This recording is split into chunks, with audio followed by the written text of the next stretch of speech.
Before we begin, thank you very much to DKTD71_insane for joining the Patreon campaign. I want to say this is like, what, 3 shout-outs in a row. I'll tell you right now, I have 2 more in the bank. Are you starting another streak on me? Are you starting another streak on me? Because this is weird to see so many come in at once. But I do appreciate it. Thank you very much for helping out, and thank you very much for helping the daily content keep going and the channel to stay online. Thank you, everyone, for the support. Okay, we are time for a news roundup. It is a Monday. We need to talk about all the Transformers stuff that happened. Slight scheduling change. I normally talk about stuff that dropped on Monday as well, but I want to start doing these on Sunday nights, which means the cutoff point will be sometime Sunday night, and we'll do the Monday stuff the next week.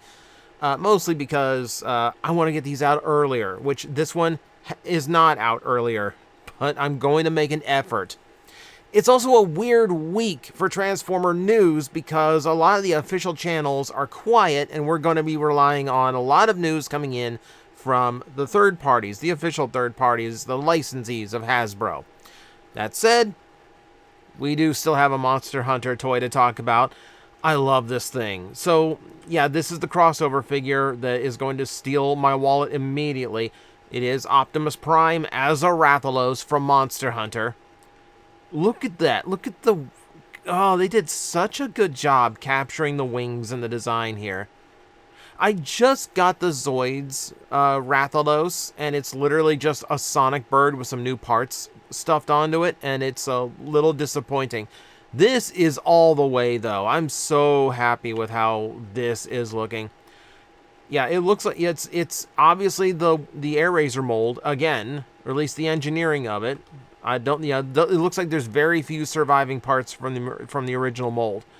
But it does a good job of actually making a Rathalos, and it does make a good-looking Optimus Prime. They've obviously re-engineered it so that the wings can become armor for his skirt. And yeah, Optimus Prime is a Charge Blade user, by the way. I am hoping they go through the majority of the Transformer cast and just assign monsters to everybody. I hope eventually we know what every major Transformer would use for their weaponry. I want to know who would rock dual blades. I am a dual blade main in Monster Hunter. I need to know who would actually be using those. I also need this line to last long enough to get a transforming Brachydios, which I know is just me just having a pipe dream, because Brachydios, even though he is like a mascot for one of the games, he's also a little bit lower on the totem pole than a lot of monsters. You know, I'm expecting the next one probably is Zenogre. I'm expecting Nargacuga or Tigrex. Yeah, unfortunately, like my boy is probably way low on the list, but who knows? Hopefully we get a lot of these, because I think this is a fantastic piece. Oh, I love it. I love it so much. One more out of Takara. Potato quality photo, because this was a Twitter video that they posted on their official account. So this is the Karakuri statue KS01 Optimus Prime. This is the self-transforming one. So we've seen the preview pictures of it. You hit a button and it auto-transforms from the truck mode into the robot mode without leaving the pedestal. So it's like a desktop toy kind of thing. So a few things revealed about the video, because the video does demonstrate the actual transformation. It is, I mean, it works for what it's supposed to do. It also rotates as it transforms, which I didn't expect. Okay. The thing to it is, number one, it's loud. Like the machinery to it, and the motors that make this all happen, loud. 2, annoying. Because it plays a version of the traditional transformation sound effect over and over and over and over throughout the entire process of the transformation, and it's slow. It's so slow. My whole opinion about like that classic transformation noise is you get one repeat. If you can't finish your transformation after one repeat, you shouldn't have used the noise. This takes like 8 or 9, and I think the sound effect cuts out before it's done. But this is just like the translucent prototype. This is what they use to see if all the inner mechanics work before sending it to like full production. So I could actually imagine this being slow intentionally, it's just as like precautionary, and maybe the final piece will be a little bit faster. I hope so, because I don't know, it's taking a lot of the thrill and coolness out of it, watching it just transform at a snail's pace with an annoying sound effect going off at the same time. A little bit of interesting news out of Target, of all places. So they're doing a Geek Out event where a few hard-to-get Transformers will be available again, including Evolution DevCon, who a lot of people never even saw at retail. Cool to get another opportunity. That said, as of this recording, DevCon is not currently listed on their website for pre-order, but the two others in the list have. One of them being Constructicon Overload in a super cool new box for Studio Series. Studio Series has had the same packaging for a long time. Slight modification when they took the bubble out of the box, but that's pretty much it. But this is gorgeous. This is absolutely gorgeous. I love having like the stylized artwork on it. I like having the vehicle mode present. I really like getting rid of the sideways logo. I've hated the sideways logo on the packaging for a long time now. Happy to see it, taking up the front again. And something else to notice about the new packaging, there's no display in the back. Did you notice that? It's just it's a generic cardboard backing that's holding Overload on. He doesn't have a scene. There's no scenery piece. So if that's a change going forward, I'm kind of happy because I don't know many people even use those things. For me, it's a waste of packaging budget. We know that taking the window off the front of the package was a cost-cutting move, kind of hidden as a more environmental move. We know from their retro reissues that still use bubble cards, that's not the point. The point was it was cheaper. So if they could take that extra tray out and turn that budget into a window to protect the toys from having a head pulled off, yeah, I'm more in favor of that. Use recyclable material. Use because there's plastic that can biodegrade. There's options here. So, the other one is Soundwave. So Soundwave will be available again. Let's see. Just going through here, it's all stock photos. Now, he does have his backing again, but this just seems to be a straight reissue of the previous one, so that's not a big surprise. Yeah, I just hope Studio Series switches over to that new style. Overload's one of those weird ones where I don't really like movie aesthetic, but every now and then something like Bone Crusher hits me. This guy hits me in a weird way. I like the big four-armed hulking look to it, so I might actually end up picking this up if I see it in person. Who knows? All right, let's go into our Transformer 1 stuff for right now. We're going to be talking about Transformers 1 later this week because I'm not happy with how my previous review of it came out because I was way too exhausted and I couldn't think. Also, we have to talk about the box office performance because, let's be honest, it ain't good. Go see it. It is a fantastic movie. Way better than any of the live actions if you're a Transformer fan. I would even dare say I might like it better than the 86 movie because it's a better jumping on point for the franchise. That said, we have a brand new set of collector cars that are coming out of China right now. Now, on TFW 2005, you're going to see a bunch of these. I've chosen just to stick with this one in this particular screenshot because I don't want to spoil it. There are cards in the set that could be considered spoilers, but nevertheless, it's a really good way of taking a look at the character models for the movie that otherwise you wouldn't have gotten a chance to see. Because a lot of these are background characters, or a lot of these are only appeared in the last shot or something. So it's a good way of getting a good look at everybody. What else do we have here? We also have the bonus footage for the home release of the movie is classified. It has a rating now. It's PG for mild animated violence and coarse language. Totals 47 minutes. Now, we don't know exactly what this footage is going to encompass. However, do not expect it to be deleted scenes or anything like that. Odds are if we get deleted scenes, it'll be storyboard or animatic style. It won't be like, oh, like there's a whole scene of like D16 contemplating his place in the world now that they discovered like Megatronus and all that. No, nothing like that. Nothing like that. Don't because CGI movies like this are kind of like they don't waste any material. Like, if they are going to go through the effort of animating it, they're going to make sure it gets into the movie. So, yeah, this one, I'm expecting commentary, interviews, that kind of thing. Animated violence is probably just clips from the movie that showed during the interviews. I'm not expecting a whole lot. So don't get your hopes too high, but just, know that there's going to be more stuff to see if you get the physical edition. We also have one more bit from Studio Trigger as they dropped some incredible art for Transformers 1 in the form of this new poster. Very classic Trigger style. Optimus looks manic. Optimus looks like he's completely snapped in this shot. Just the way his smile has like a break in it, and the round bead of the eye. A little bit menacing. A little bit more menacing than even like Serious Megatron over on the other side. Cool art, though. Really cool art. Super 7 is continuing the release of deluxes with traditional VHS-style packaging, which is kind of cool. This one, thank you to commenters who actually did let me know that this is their Super 7 Ultimate line, except they have had their accessories stripped in order to be released at a more affordable price. It almost feels like the unsold figures just had a bunch of their parts taken away and got repackaged. It wouldn't surprise me because the Ultimates Transformers did not do very well. To my opinion, they are not very good quality for the price that they were asking for.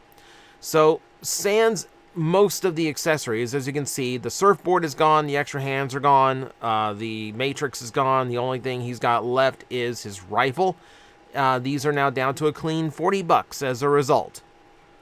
So if you wanted to experience the Ultimates with getting a little bit of a discount, even though they're all in clearance somewhere at some point, they are going to get another round.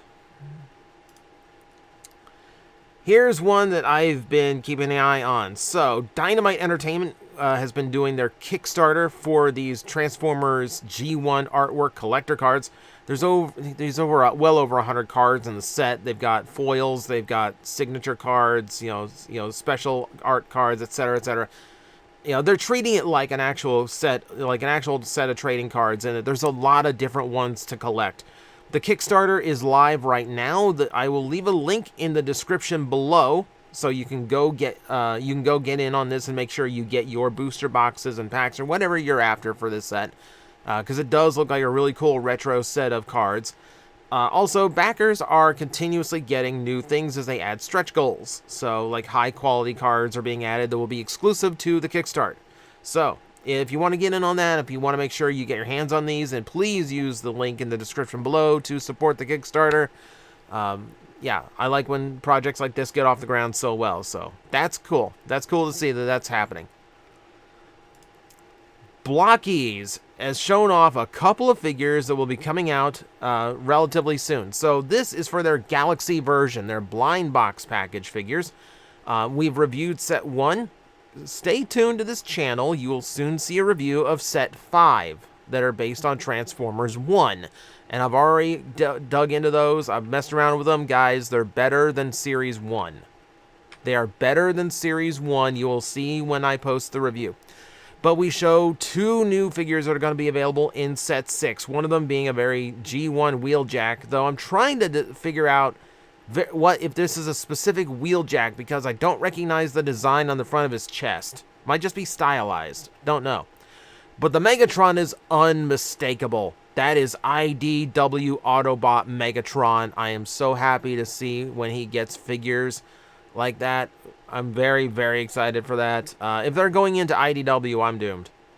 I am doomed if they go into IDW-style figurines, because I will buy them by the box. I will buy them by the case. They also showed off Action Edition G1 Megatron, who does look exceptionally good. I haven't tried the Action Editions yet, but it is a really, really nice looking figure. Looks like it's got tons of articulation to it.